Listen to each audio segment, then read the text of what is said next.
ഒമാന്റെ മധ്യസ്ഥതയിൽ ഇറാനും അമേരിക്കയും ചർച്ചയ്ക്കൊരുങ്ങുന്നു. ശനിയാഴ്ചയാണ് ചർച്ച. ഈ സാഹചര്യത്തിൽ ഇറാന്റെ പ്രസിഡന്റ് മസൂദ് പെസഷ്കിയന്റെ പ്രസ്താവനയാണ് ഇപ്പോൾ ചർച്ചയാകുന്നത്. ഇറാന്റെ ആണവരംഗത്തെ നേട്ടങ്ങൾ ആഘോഷിക്കാൻ ഒത്തുകൂടിയ ഉദ്യോഗസ്ഥരോട് സംസാരിക്കുമ്പോഴാണ് ഇറാൻ പ്രസിഡന്റ് തൻ്റെ നിലപാട് വ്യക്തമാക്കിയത്, രാജ്യത്തിൻ്റെ നിലപാട് വ്യക്തമാക്കിയത്. രാജ്യത്തിന് ആണവായുധങ്ങൾ വികസിപ്പിക്കാൻ ഉദ്ദേശമില്ല, എന്നാൽ ആണവരംഗത്ത് രാജ്യം കൈവരിച്ച മിന്നുന്ന നേട്ടങ്ങൾ ഉപേക്ഷിക്കാനും ഇറാൻ തയ്യാറല്ലെന്നാണ് പെസഷ്കിയൻ വ്യക്തമാക്കിയത്. നമ്മൾക്ക് വേണ്ടത് സമാധാനവും സുരക്ഷിതത്വവുമാണ്. ചർച്ചകളോട് തുറന്ന സമീപനമാണ് ഇറാനുള്ളത്. എന്നാൽ ചർച്ചകൾ രാജ്യത്തിന്റെ അന്തസ്സിനും അഭിമാനത്തിനും ക്ഷതമേൽക്കാത്തതാകണം. നാഷണൽ ന്യൂക്ലിയർ ടെക്നോളജി ദിനത്തിൽ പെസഷ്കിയൻ പറഞ്ഞു, നേട്ടങ്ങളിൽ നിന്ന് പിന്മാറാൻ തയ്യാറല്ല, അതിൽ വിട്ടുവീഴ്ചയില്ല.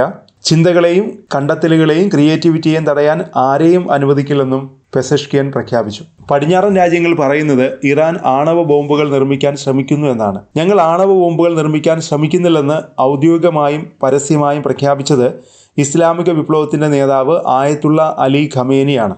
അതിനേക്കാൾ ആധികാരികമായി മറ്റാർക്ക് അത് പറയാൻ കഴിയും?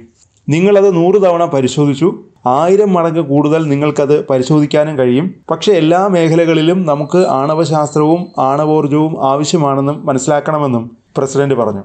വരാനിരിക്കുന്ന ചർച്ചകളിൽ എന്ത് സംഭവിക്കുമെന്നറിയില്ല. ഇറാന്റെ ആണവ പദ്ധതികളെക്കുറിച്ചുള്ള US പ്രസിഡന്റ് ഡൊണാൾഡ് ട്രംപിന്റെ പൊരുത്തക്കേടുള്ള പ്രസ്താവനകളും നിലപാടുകളുമാണ് ഈ അനിശ്ചിതത്വത്തിന് കാരണം. ഇറാൻ ആണവായുധങ്ങൾ കൈവശം വയ്ക്കുന്നത് തടയുകയാണ് തന്റെ ഏക ലക്ഷ്യമെന്ന് അദ്ദേഹം ആവർത്തിച്ച് അവകാശപ്പെടുന്നുണ്ട്.